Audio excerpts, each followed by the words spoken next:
reforms started in China. Then we had started with reforms in Pakistan. And so now today we'll deal with another topic, and the topic is, you can see on the board, it is salient demographic indicators. So when we talk about the salient demographic indicators, now what is demographic? So demographic, if you remember, in the first chapter we had studied, means characteristics of the population living in a country or a locality.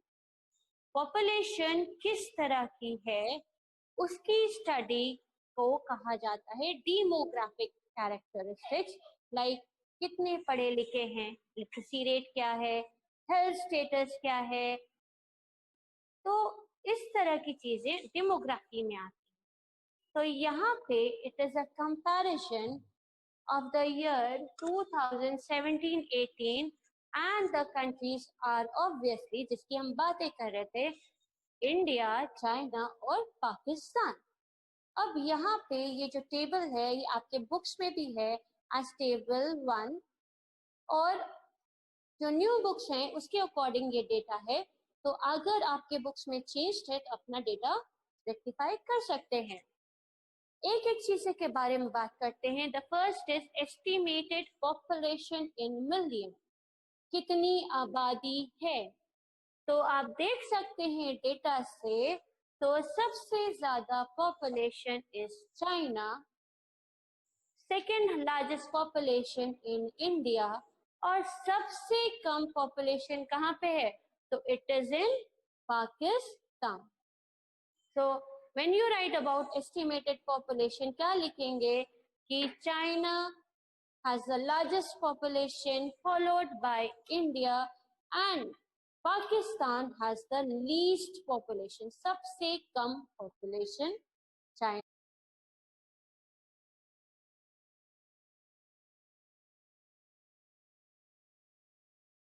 On to the next, annual growth of population, हर साल population कितनी बढ़ती है।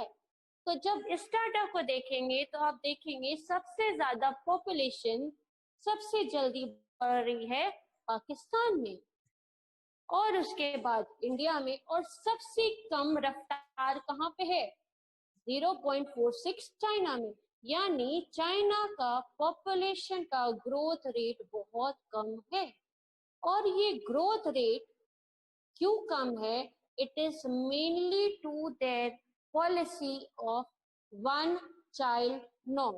जो one child norm policy start हुई थी, जो उनके reforms में स्टार्ट हुई थी, और जिसके अंदर पेरेंट्स को सिर्फ एक बच्चा करना था, और बाद में उस पॉलिसी को रिफॉर्म कर दिया गया, हटा दिया गया, और फिर वापस कुछ कंडीशंस के अंदर अलाउ किया गया now that couples can have 2 children। लेकिन वो जो वन चाइल्ड पॉलिसी चली कुछ साल तक, उसकी वजह से उनका ग्रोथ रेट जो था वो सबसे कम हो गया। तो why the least growth rate of population is in China, और क्यों है, it is basically because of the one child norm policy of Pakistan, of China, sorry, ठीक है।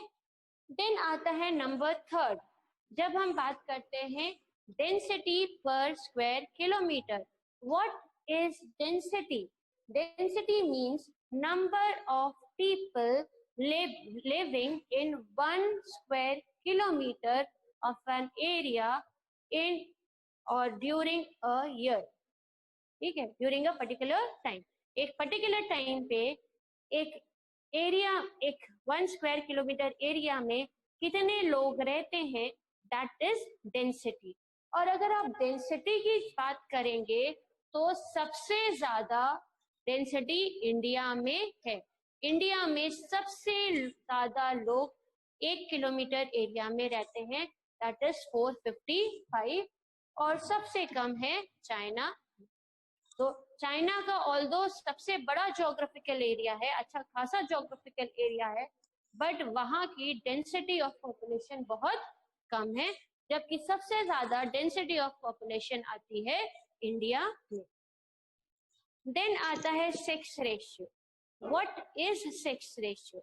So sex ratio means number of females पर 1000 mails, यानी 1000 mails पे कितनी females हैं। तो अगर आप यहाँ का डाटा देखेंगे तो ये तीनों कंट्रीज का डाटा फीमेल्स के अगेंस्ट बायस्ड है। तीनों डाटा फीमेल्स के अगेंस्ट बायस्ड है, क्योंकि तीनों जगह अनफेवरेबल सेक्स रेशियो है। आपका इंडिया में इट इज 1000 मेल्स पे सिर्फ 924 फीमेल्स हैं, जबकि चाइना में 1000 मेल्स पे सिर्फ 949 फीमेल्स हैं, और पाकिस्तान में 1000 मेल्स पे सिर्फ 943 फीमेल्स हैं। तो ये सेक्स रेशियो हम देखते हैं कि बायस्ड है इन ऑल थ्री कंट्रीज। और ये क्यों बायस्ड है? It is mainly because of the preference for the male child. Preference देते हैं, लड़का चाहते हैं, लड़कियां नहीं चाहते, इसीलिए तीनों कंट्रीज का ये कंडीशन है।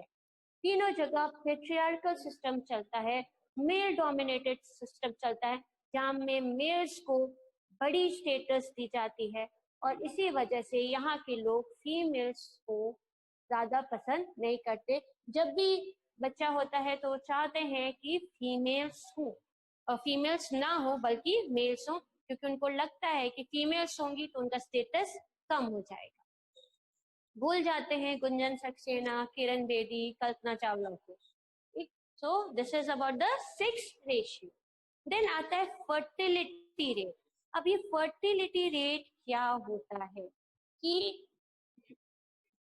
it is calculated as the number of children which born to women age group of the average age group of 15 to 45 years, और एवरेज फर्टिलिटी रेट 3.6 है, यानी ज्यादातर औरतों को पूरे वर्ल्ड में एवरेज शायद कम है, 2 पॉइंट समथिंग है, यानी ज्यादातर वुमेन को 2 बच्चे हो सकते हैं। बट अगर आप फर्टिलिटी रेट के हिसाब से देखें, फर्टिलिटी रेट क्या होता है कि एक एवरेज एज ग्रुप की लड़की, यानी 15 टू 35 इयर्स तक के 15 टू 45 इयर्स तक के वुमेन को कितने बच्चे हो सकते हैं, दैट इज फर्टिलिटी रेट। और अगर आप यहाँ देखें तो फर्टिलिटी रेट क्या है, तो सबसे ज्यादा फर्टिलिटी रेट कहाँ है? पाकिस्तान में। यानी एक एवरेज में एक औरत को कम से कम 3 या 4 बच्चे होते हैं, और इंडिया में कम से कम 2, और चाइना की बात करें तो मोस्टली 1, और ज्यादा हुआ तो 2। तो फर्टिलिटी रेट सबसे हाईएस्ट कहाँ जाता है? पाकिस्तान में जाता है। तो जितनी जल्दी शहर बनते हैं, that is urbanisation, it is increase in the number of people living in towns.